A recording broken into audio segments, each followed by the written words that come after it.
महाराष्ट्र से इतना क्यों ऐतराज? एंड इम्पैक्ट में हम इसी पर बात करेंगे। मैं हूं मनोज सैनी। आपको याद होगा जब कांग्रेस में महाराज यानी ज्योतिरादित्य सिंधिया रहा करते थे तो आंखों के तारे थे। बार बार सिंधिया का नाम लिया जाता था, हर मंच पर सिंधिया होते थे और जब यूथ सामने होता था तो सिंधिया ही सबसे बड़ा चेहरा दिखाई देता था। लेकिन सिंधिया क्या गए, महाराज क्या गए, अब उनसे ऐतराज होने लगा। और आप देखेंगे कि कांग्रेस जिस तरह से शिवराज से हारने के बाद अब सिंधिया को किनारे करने में लगी है, तो यह समझ आ रहा है क्या सिंधिया निशाने पर है कांग्रेस के। लगातार रहे हैं लेकिन इस बार हमलावर है कांग्रेस, और लगातार छात्र छोड़ने के बाद से सिंधिया पर जो छीटाकसी की जा रही है, जो बयानबाजी का दौर देखने में मिल रहा है, उससे लगता है कि सिंधिया सीधे तौर पर कांग्रेस मान के चल रही है कि हमारा किसी से सामना होगा तो सिंधिया से होगा, क्योंकि वो कांग्रेस से आए, कांग्रेस की नीति रीति सब समझते हैं और जनता के सामने कांग्रेस की किन बातों को सामने रखना है वो भी सब जानते हैं। और इसीलिए सिंधिया समर्थकों के मंत्री बनने से भी कांग्रेस को ऐतराज हुआ। ज्योतिरादित्य की कई बार आलोचना कर चुके हैं कमलनाथ, पूर्व सिंह, दिग्विजय सिंह कई बार कह चुके हैं, लेकिन ट्विटर पर बार की जा रही है कांग्रेस। आप देखिए, ये ऐसी कुछ चीजें हैं जिन्हें हम दिखा रहे हैं। हमने कहा गद्दारों को सबक सिखाओ, जनता ने सिंधिया को उनके घर की। और ये तरह तरह के जो जनादेश को कुचल खाएगा, ये एमपी कांग्रेस की तरफ से बार बार उन पर जयचंदों को मलाई, वफादारों को कटोरा, खरीदी हुई सरकार, श्री अंत भर रहे, ऐसे तमाम तरह की ट्विटर बार एक तरह से कहा जाए, गद्दार फिर कर सकता है गद्दारी, तमाम तरह की बातें कही जा रही है। ज्योतिरादित्य सिंधिया के निशाने पर भी कांग्रेस है। ज्योतिरादित्य सिंधिया से जब पूछा गया किसान आंदोलन को लेकर तो फिर वो भड़क गए और सीधे तौर पर कमलनाथ को आईना भी दिखा दिया। मकसद साफ है कि दोनों तरफ से दिखाई दे रहा है। लेकिन इस बीच ज्योतिरादित्य सिंधिया ने क्या कहा था, जरा सुनिएगा। जिस पूर्व मुख्यमंत्री ने किसानों के साथ इतना वादा खिलाफी की हो, धोखाधड़ी की हो, वो क्या किसानों के हितों में आंदोलन कर पाएंगे? तो निशाने पर सिंधिया है, महाराज से इतना क्यों ऐतराज? हम बात कर रहे हैं, मेरे साथ इस वक्त अनिल श्रीवास्तव जी जुड़ रहे हैं, वरिष्ठ पत्रकार। अनिल जी, बहुत स्वागत है आपका। लेकिन हम देख रहे हैं, यदि कांग्रेस के ट्विटर अकाउंट को देखें या बाकी अन्य प्लेटफॉर्म पर देखें तो कांग्रेस के निशाने पर शिवराज से ज्यादा सिंधिया नजर आ रहा है। महाराज जी क्या कहेंगे? मनोज जी, ऐसा है कि निश्चित सिंधिया जी कांग्रेस की दृष्टि में खलनायक की भूमिका में हैं, क्योंकि उन्हीं के कारण कांग्रेस की सत्ता गई है। तो स्वाभाविक है कि मुख्यमंत्री या भारतीय जनता पार्टी से ज्यादा निशाने पर ज्योतिरादित्य सिंधिया होंगे ही। और वैसे भी एक राजनीतिक दल जिसकी सत्ता मात्र 15 महीने ही रह पाई, 5 साल का जनादेश मिलने के बाद 5 अगर 15 महीने में गिर जाती है तो निसंदेह उसका पूरा गुस्से का ठीकरा उसी व्यक्ति पे फूटता है जिस व्यक्ति के कारण ये सब हुआ है और सत्ता उनको गंवानी पड़ी है। रही बात जिस तरीके से ट्विटर वार चल रहा है, तो कांग्रेस का प्रयास है कि किसी भी तरीके से इनकी ऐसी स्थिति कर दो, लगातार ट्वीट करके या आरोप प्रत्यारोप लगा करके कि ये समझे कि भारतीय जनता पार्टी में आकर मैंने अच्छा नहीं किया, मैंने गलत किया है। और इसी का परिणाम है कि कांग्रेस लगातार आक्रामक हो रही है इन पर। वहीं आप देखिए कि आपका जैसे ये कहना कि जब तक महाराज कांग्रेस में रहे तब तक उनके ऊपर कोई आरोप नहीं लगते थे, तो दोनों तरफ से ये है। महाराज जिस समय कांग्रेस में थे उस समय कहते थे कि मुख्यमंत्री जी आपके हाथ खून से रंगे हुए हैं, किसानों के खून से रंगे हुए हैं, और आज वही हाथ चूमते फिर रहे हैं। तो ये तो दोनों जगह से होता है। और किसी भी राजनीतिक दल में अगर आज कांग्रेस की जगह भारतीय जनता पार्टी इस जगह होती और सरकार कांग्रेस की होती तो भी वही स्थिति बनती। मनोज जी जी बिल्कुल आप ठीक कह रहे हैं। इस वक्त 2 मेहमान मेरे साथ जुड़ रहे हैं। राम पांडे हैं कांग्रेस की प्रवक्ता और साथ ही चिंतामणि मालवीय जी है, पूर्व सांसद। राम जी, क्या बात है, क्या कहीं कुछ लगता है सिंधिया से? और आज भी चुनाव उपचुनाव के बाद भी लगातार आपके, यदि हम तमाम सारे प्लेटफॉर्म को देखें तो सबसे ज्यादा यदि किसी पर आप हमला बोल रहे हैं कांग्रेस, तो वो सिंधिया है। देखिए, जो प्रदेश में गलत हो रहा है और गलत के विरोध में आवाज उठाना हमारा कर्तव्य है, चाहे वो सिंधिया जी हो या शिवराज जी हो। अब मध्य प्रदेश के अंदर भारतीय जनता पार्टी में नेता ही 2 बच्चे हैं। चूंकि शिवराज जी मुख्यमंत्री हैं तो वो स्वाभाविक नेता हैं, अब दूसरे नेता सिंधिया जी आ गए हैं। अब उनके आने से प्रभात झा, नरेंद्र सिंह तोमर और जितने भी फलाने ढिकाने बीजेपी के नेता थे वो सब खत्म हो गए। तो अब जब आगे भूमिका में ये लोग हैं तो हमारा निशाना यही रहेंगे, और जो इन्होंने गलत किया है, गलत कर रहे हैं, तो वो बताना हमारा काम है। शुरुआत ही देखिए, इन्होंने जब बेंगलोर गए तो वो हमने जनता को बताया, 35 करोड़ लिए वो हमने जनता को बताया, 14 विधायक ऐसे मंत्री बना दिए जो विधायक नहीं थे, वो जनता ने बना दिया। अभी स्वास्थ्य मंत्री ने अपनी पत्नी को डायरेक्टर बना दिया, 2 पोस्ट को बाईपास करके, हजारों डॉक्टर को बाईपास करके। तो इस तरह से हमारा काम है बताना। मध्य प्रदेश में जैसे सट्टे का व्यापार बढ़ता जा रहा है, ड्रग्स का व्यापार बढ़ता जा रहा है, तो ये हमारी ड्यूटी बनती है। जो ड्रग्स पर तो अभी बड़ी कार्रवाई हुई है इंदौर में, आप देखिए 70 करोड़ का ड्रग्स पकड़ा गया जी। तो आया कहाँ से ये कारोबार बढ़ा कैसे? वैश्यावृत्ति जो मध्य प्रदेश में जो हनी ट्रैप के मामले में लोग पकड़े गए थे, जो 15 साल से इन्होंने वैश्यावृत्ति जो मध्य प्रदेश में बढ़ाई थी, भाई पकड़े तो तभी जा रहे हैं जब इन्होंने इसको बढ़ाया है। आज देखिए सट्टे का काम बॉम्बे से चलता था, वो आज मध्य प्रदेश से चल रहा है। तो हमारा तो काम ये है जनता को जागरूक करना, जनता को बताना। क्योंकि भारतीय जनता पार्टी में 2 ही नेता, सिंधिया और शिवराज। आप भी अब ये मानने लगे कि सिंधिया है नेता बीजेपी में? अरे सिंधिया के आशीर्वाद से ही शिवराज जी मुख्यमंत्री हैं। शिवराज सिंधिया जी का उनका आशीर्वाद नहीं होता तो क्या ये मुख्यमंत्री होते? तो शिवराज के लिए तो वो सिंधिया जी, मैं कहता हूँ हमेशा उनके एहसानमंद रहना चाहिए, सिंधिया जी का एहसानमंद रहना चाहिए। सिंधिया जी ने देखो 1857 की गद्दारी को लोग भूल गए थे, फिर भी उन्होंने कांग्रेस के साथ गद्दारी की। तो ये तो सिंधिया का शिवराज के ऊपर बहुत बड़ा एहसान है। तो सिंधिया के आशीर्वाद से बने तो दोनों। चिंतामणि मालवीय जी जवाब दीजिएगा। और लेकिन लगातार कांग्रेस के निशाने पर सिंधिया है, और अब कांग्रेस भी ये मान रही है कि सिंधिया बीजेपी के नेता है। देखिए चलिए, ये तो कुछ मान ही नहीं रहे थे, और सबसे ज्यादा शुक्रगुजार तो पहले इनको होना चाहिए कि इनकी अगर सरकार बनी थी तो वो सिंधिया जी के कारण बनी थी। और अगर सिंधिया जी लोकप्रिय चेहरा नहीं थे तो उन्हें चुनाव का प्रभारी क्यों बनाया था, चुनाव का जिम्मेदारी और पूरा चुनाव अभियान का मुखिया क्यों बनाया था इन्होंने? तो स्वाभाविक रूप से लोगों ने वोट तो सिंधिया जी के लिए दिया है, तो इनको तो धन्यवाद करने दें। मैं भी धन्यवाद करता हूं कि भारतीय जनता पार्टी के बड़े नेता को ये कंसीडर कर रहे हैं। लेकिन मैं इससे जरूर अपनी थोड़ी सी राय अलग रखना चाहूंगा कि ये कह रहे हैं कि हमारे तमाम नेता वो जो साइड लाइन हो गए, ऐसा नहीं है। नरेंद्र सिंह जी तोमर आज राष्ट्रीय नेता है, और आप देख रहे होंगे कि सारे बड़े आंदोलनों के जो सरकार की तरफ से अगुवाई वही कर रहे हैं, नीति निर्धारक हैं सरकार के। तो सबका अपनी अपनी जगह महत्व है, कोई छोटा बड़ा नहीं है। सिंधिया जी हमारे यहाँ आए तो उनका मान और महत्व है, और वो विचारधारा से तो हमेशा सपोर्ट करते रहे थे पार्टी को। जब भी कोई कश्मीर का विषय हुआ तो उन्होंने अपनी कांग्रेस से अलग राय रखी, 370 का विषय हुआ तो उन्होंने कांग्रेस से अपनी अलग राय रखी। और वो जब सदन में थे, 16वीं संसद में, तो मैं भी था, तो मैंने उनको कई बार भाषण देते हुए भी देखा है कि वो कांग्रेस की राय से बहुत मिलता जुलता और बड़े आधे मन से वो कांग्रेस के लिए बोलते थे। क्योंकि कांग्रेस की नीतियां कभी भी राष्ट्र के हित में नहीं रही है, और इनका लाइना अटैक भी हमेशा ऐसा रहा है जो देश को मजबूत नहीं करता, केवल सरकार को कैसे अपना तात्कालिक लाभ देखना, इतना देखते हैं। इसलिए कांग्रेस की तकलीफ। राम पांडे जी, चलिए राम पांडे मेरी आवाज नहीं सुन पा रहा है। अनिल जी मेरे साथ बने हुए हैं। अनिल जी क्या कहेंगे आप? जैसा आप सुन रहे हैं बीजेपी कांग्रेस दोनों को, लेकिन सवाल यह भी है कि 2023 से पहले एक बड़ा चेहरा मध्य प्रदेश में बीजेपी के साथ। राम पांडे जी जवाब दीजिएगा चिंतामणि मालवीय जी का। वो कह रहे हैं कि आप बड़े नेताओं को दरकिनार करने की बात कह रहे हैं, सब अपनी अपनी जगह जिम्मेदारी निभा रहे हैं, लेकिन फिर भी आप ये मान रहे हैं कि सिंधिया एक ऐसे नेता है जो कांग्रेस के लिए मुश्किल बनेंगे। जी नहीं, चिंतामणि मालवीय जी उनकी तारीफ कर रहे थे कि सिंधिया जी जो बोलते हैं सच बोलते हैं। हाँ, उन्होंने बोला था कि मध्य प्रदेश में ई टेंडरिंग घोटाला शिवराज ने किया, मध्य प्रदेश में व्यापम घोटाला शिवराज ने किया। सिंधिया जी ने कहा था कि जो पौधारोपण का घोटाला था नर्मदा किनारे का, वो शिवराज ने किया। सिंधिया जी ने बोला था कि शिवराज किसानों के हत्यारे हैं, उनके हाथ खून से सने हुए हैं। तो चिंतामणि मालवीय जी सिंधिया जी की बातों का समर्थन कर रहे हैं।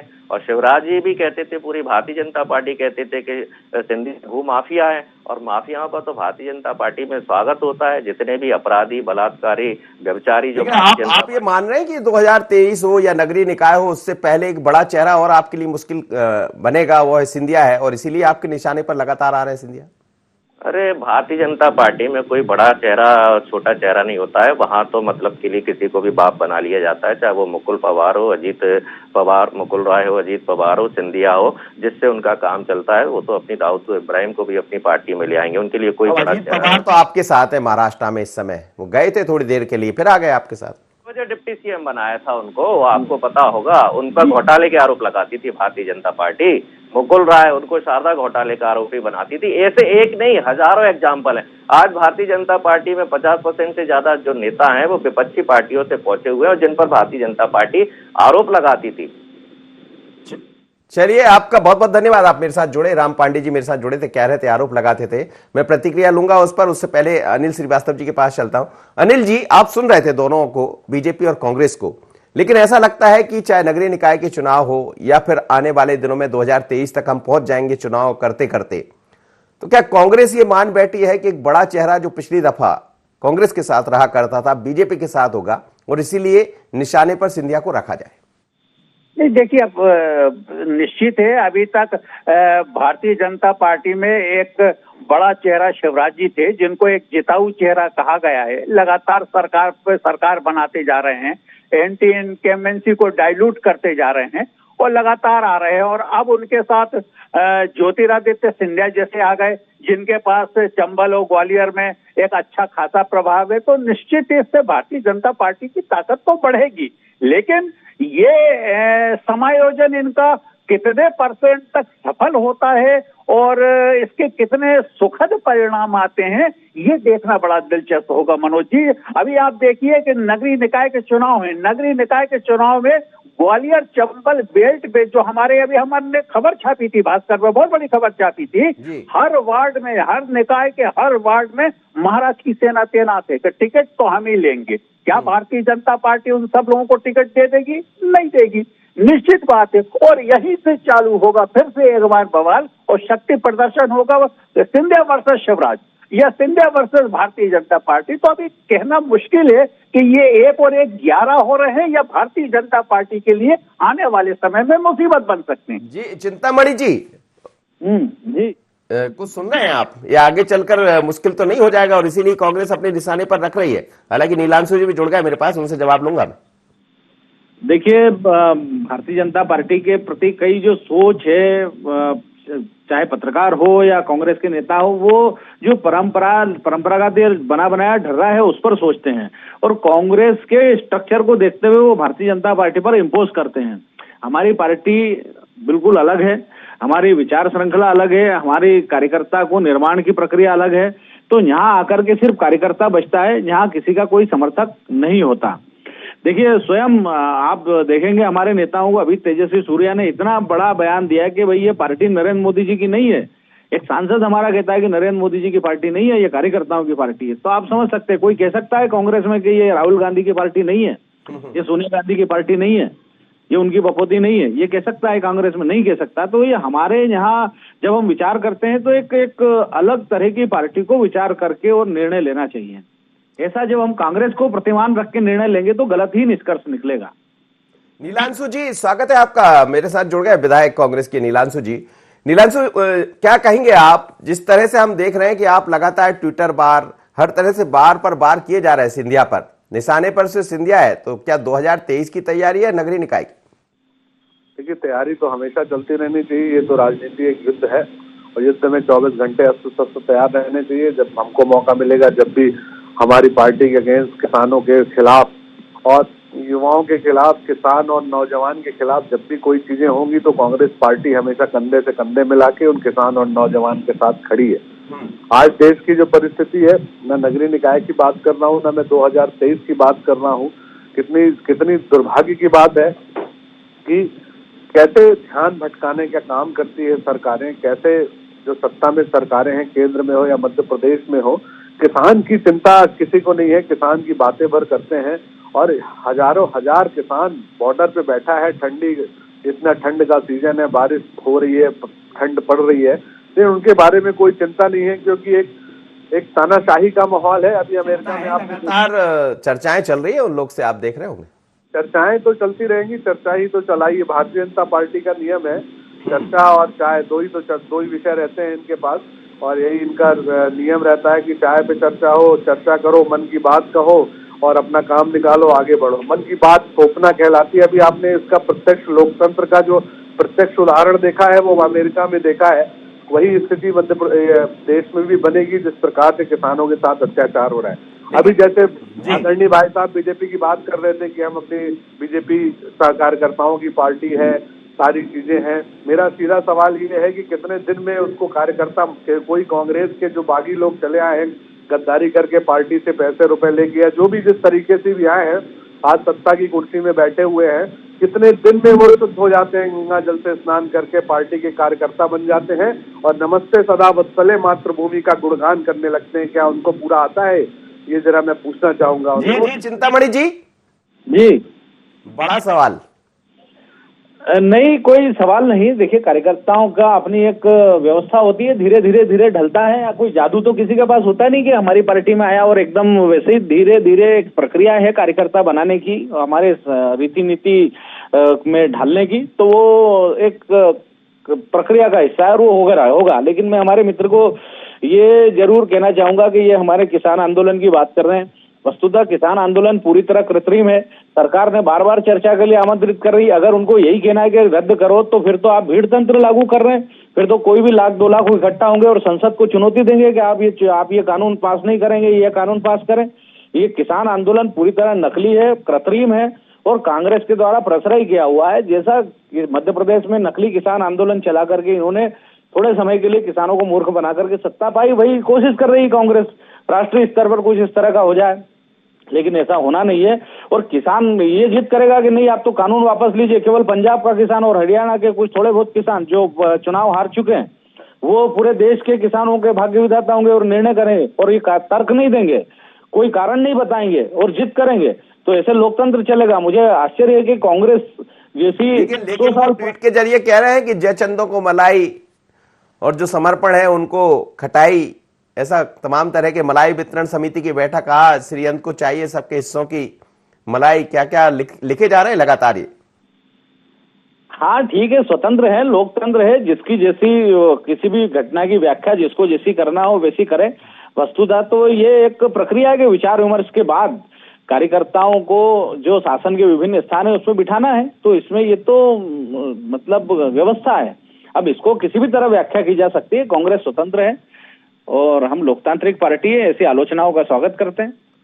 चलिए नीलांशु जी, आपको खुला वो दे दिया है कि जमकर आप आलोचना करते रहिए सिंधिया का। सिंधिया तो उनके नेता है अब बीजेपी के। एक सवाल है, पहला सवाल तो ये है कि जो किसान बैठे हुए हैं जो कह रहे हैं कि लाखों लाख लोग आएंगे और कानून बदलाने के लिए आ जाएंगे, नकली क्या? आपका कहना यह है कि वो नकली किसान बैठे हुए हैं, आप कह रहे हैं? पहला सवाल तो ये है। दूसरा सवाल ये है कि विंध्य और महाकौशल में आपके जो नेता हैं भारतीय जनता पार्टी के, जिन्होंने अपना पूरा जीवन खपा दिया, बिश्नोई जी कहते हैं कि अब सिर्फ छटपटा सकते हैं, क्या उनको मौका नहीं मिलना चाहिए था आपकी पार्टी में कि आपने अपने सिद्धांतों को भूल गए हैं आप? 2013 में राजनाथ सिंह जी कहते थे कि किसान अगर कोई भी आंदोलन कर रहा है तो वो हम पार्टी नहीं देखते, हम किसान के साथ 24 घंटे खड़े रहते हैं। क्या 3 साल में आपकी विचारधारा बदल गई है? क्या किसान का कानून बनाने के लिए आपको अडानी और अंबानी से संपर्क करना पड़ता है और उनके आधार पे आप किसान का कानून बना रहे हैं? देश के युवा नौजवान बेरोजगारी की दर की ठोकर खा रहा है, उसके बारे में आपका कोई प्लान है? नीलांशु जी, मैं इसका जवाब लूंगा, लेकिन एक सवाल ये भी है कि सिंधिया जब साथ थे तो महाराष्ट्र थे, अब इतना ऐतराज क्यों? महाराष्ट्र से ऐतराज किसको? कांग्रेस को? नहीं, कांग्रेस के परिवार में थे तब थे, परिवार के सदस्य थे। अब परिवार के सदस्य नहीं है तो ऐतराज तो स्वाभाविक है। और सदस्य ना होना, इस प्रकार से पीठ में छुरा घोंप के जाना, ये हिंदुस्तान की तासीर में नहीं रहा है। ये हिंदुस्तान की तासीर में नहीं रहा है जिसका डीएनए ही ऐसा रहा हो, इतिहास ऐसा रहा, उसके बारे में मैं खैर उनके बाद किसी के बारे में कोई चर्चा नहीं करना चाहता हूं। मैं तो सिर्फ जो मेरे सवाल हैं चिंतामणि जी से, मैं उनका जवाब चाहता हूं। क्या नकली किसान बैठे हुए हैं? कौन सा ऐसा इनके पास नुक्ता है, कौन सा आयुर्वेद का गंगा जल का मंत्र है कि 2 बूंद पियो कोई भी भ्रष्टाचारी आए पवित्र हो जाए, ये थोड़ा जानने वाली बात है और कोई बात नहीं है। भाई अपनी अपनी पार्टी, आप अपना काम करो, हम लोग संघर्ष करेंगे किसान के लिए, नौजवान के लिए। लेकिन ये 2-3 चीजें जरा रहस्यमयी है, इनका पता चलना बहुत। इस रहस्य को खुलवाता हूं चिंतामणि जी से, लेकिन अनिल श्रीवास्तव जी से जरा एक प्रतिक्रिया ले लूं। अनिल जी, दोनों को सुन रहे हैं आप, ये तो साफ हो चला है कि सिंधिया निशाने पर रहेंगे, क्योंकि सिंधिया एक यूथ नेता है, एक आइकॉन है युवा को, जहां तक हम देखते लगातार, चाहे 2018 की बात करें या अभी की। लेकिन जिस तरह से किसान आंदोलन, तमाम तरह की चीजें कांग्रेस की तरफ दिखाई दे रही, पर मध्य प्रदेश में निशाना सिर्फ सिंधिया है। जी जी नहीं, देखिए मध्य प्रदेश में उसका सबसे बड़ा कारण है ना कि जो सरकार कांग्रेस की 5 साल चलनी थी वो 15 महीने भी नहीं चल पाई और सरकार गिर गई। और इसका पूरा के पूरा अगर किसी को श्रेय जाता है तो वो सिंधिया जी को जाता है। तो स्वाभाविक है आज की तारीख पर कांग्रेस के लिए सबसे जो खलनायक की भूमिका में रहेंगे वो ज्योतिरादित्य सिंधिया रहेंगे। और ऐसा नहीं है कि कांग्रेस ने उनको कुछ दिया नहीं, बहुत दिया, मान सम्मान भी दिया, सब कुछ दिया। और जितना कांग्रेस ने दिया, मैं समझता हूँ भारतीय जनता दिखाई दे रहा है अनिल जी की आगे चलकर, चुकी एक युवा चेहरा है, 2 चेहरे हो गए भारतीय जनता पार्टी। शिवराज जी अपने आप में एक चेहरा, आपने खुद ने कहा कि जिताऊ चेहरा है, लेकिन एक बड़ा चेहरा सिंधिया का भी होगा, तो अभी से हमला बोला जाए? नहीं, निश्चित है। वो तो स्वाभाविक है कि पहले 1 थे और अब 1 और 1 2 नहीं होंगे, बल्कि भारतीय जनता पार्टी में 11 होंगे। तो स्वाभाविक है कि कांग्रेस के निशाने में आएंगे ही आएंगे। लेकिन हाँ, जो बात हो रही थी कि जिस तरीके से अभी बातचीत कर रहे थे विधायक महोदय कि किसानों का मामला है, तो ये वास्तव में एक बहुत बड़ा मामला है। आप ये देखिए कि कभी किसानों को आतंकवादी कह देते हैं, कभी कुछ कह देते हैं, कभी कुछ कह देते हैं, लेकिन इसके बावजूद भी आप किसानों को सलाम कीजिए कि उनका मांग लगातार बढ़ता जा रहा है। हाँ, लेकिन ये बात भी है कि मध्य प्रदेश में फिलहाल भारतीय जनता पार्टी ने डैमेज कंट्रोल कर रखा है और इसका असर मध्य प्रदेश में बहुत कम देखने को मिल रहा है। हाँ, ये बड़ी बात है अपने आप में। चिंतामणि जी, जो आपके यहाँ आता है वो गंगा स्नान कर लेता है, वो पवित्र हो जाता है, नीलांशु जी कह रहे हैं, और इसीलिए तो सिंधिया बार बार निशाने पर आ जाते कि आपने भले गंगा जल से नहला दिया हो उन लोग को, लेकिन कांग्रेस कभी नहीं करेगी माफ। आप देखिए, ये उनका अपना परेशानी, उनका अपना संकट है। स्वाभाविक रूप से उनको इतना गुस्सा, इतनी जो है पीड़ा होगी सही कि साहब हमारी सरकार, लेकिन गलत तरीके से सरकार लाई हुई सरकार थी, अल्पमत की सरकार थी और लोगों को धोखा देकर के लाई गई सरकार थी। उसका परिणाम यही होना था। इसलिए बहुत रुदन करने की उस सरकार पे जरूरत नहीं है। अपने पुरुषार्थ से सरकार लाइए, लोगों की सेवा करके सरकार लाइए, अपने कार्यकर्ताओं के संघर्ष के बल पर सरकार लाइए। इस तरह किसानों को ठग करके सरकार लाएंगे तो उसका परिणाम यही होगा, वो स्वाभाविक परिणाम है। लेकिन नीलांशु, आप विषय परिवर्तन, विषयांतर का आरोप मुझ पर लगाएंगे, लेकिन ये आरोप नीलांशु ने रखा है, इसलिए मैं जवाब जरूर देना चाहूंगा कि किसान में मुझे बताइए कि गुरचरण चढ़ाऊ कौन है, ये जो है दर्शन पाल कौन है, ये योगेंद्र यादव कौन है, ये जो तमाम अगर निकालेंगे तो 10 उसमें कम्युनिस्टों के ही नेता हैं और कांग्रेस पीछे से प्रश्रय दे रही उनको, क्योंकि कांग्रेस को मंच पे आने नहीं दे रहे हैं वो। लेकिन कांग्रेस का पैसा लग रहा है, कांग्रेस मंच पे जो है उनको पीछे से प्रश्रय दे रही है। तो ये नकली आंदोलन है। इसमें तो जो केवल देश विरोधी लोग हैं, किसान, वहाँ कई लोग तो पेमेंट जो एक लाइन में वो भी जवाब दे दिए, वो कह रहे गंगा स्नान हो जाता आपके यहाँ, उसका भी बता दीजिए नीलांशु, क्योंकि पूछेंगे वो आपसे। जी, गंगा स्नान का कोई सवाल नहीं है। कोई हमारे लिए कोई अपवित्र नहीं है। हम राजनीतिक पार्टी हैं, कोई आएगा तो हम उसका स्वागत करेंगे और हमारे साथ जो आएगा तो हम उससे सम्मान भी बोल दिया उन्होंने, जो भी आएगा उसको हम पवित्र कर देंगे। तो वही तो नुक्सा पता नहीं चल पा रहा है मनोज जी की, क्या नुक्सा है। खैर कोई बात नहीं। मेरा एक सवाल है कि इन्होंने कहा कि हमारी जो सरकार थी वो गलत तरीके से बन गई, तो क्या कांग्रेस ने ईवीएम में गड़बड़ी कर ली थी और अपनी सरकार बना ली थी? पहली बात तो ये। दूसरा सवाल ये है कि आपके खिलाफ जो बोले वो आपको सब नकली लगते हैं, कोई कम्युनिस्ट का नेता लगता है। कम्युनिस्ट भी इसी देश के निवासी हैं, सिख भी इसी देश के निवासी हैं, हम भी इसी देश के निवासी हैं। कांग्रेस का स्टैंड बिल्कुल क्लियर है कि किसान जहां भी परेशान होगा वहां कांग्रेस खड़ी आपको नजर आएगी। चलिए सर, बहुत बहुत धन्यवाद आप सभी मेहमानों को मेरे साथ जुड़े। लेकिन मध्य प्रदेश में सिंधिया कांग्रेस के निशाने पर है और कांग्रेस के तमाम सारे प्लेटफॉर्म को देखे, चाहे ट्विटर हैंडल है या सोशल मीडिया पर, तो निशाने पर सिंधिया लगातार नजर आ रहा है। कई तरह की बात उनके लिए कही जा रही है, जो गद्दार और वो बातें जो कही जाती रही वो तो कही है, उसके अलावा भी तरह तरह की बातें हर जगह से दिखाई दे रही। तो क्या ये मानकर चला जाए कि 2023 तक लगातार सिंधिया निशाने पर बने रहेंगे? पर सवाल यही कि महाराज से इतना क्यों ऐतराज। इतना ही, मुझे दीजिए इजाजत, बने रहिए IND 24 पर।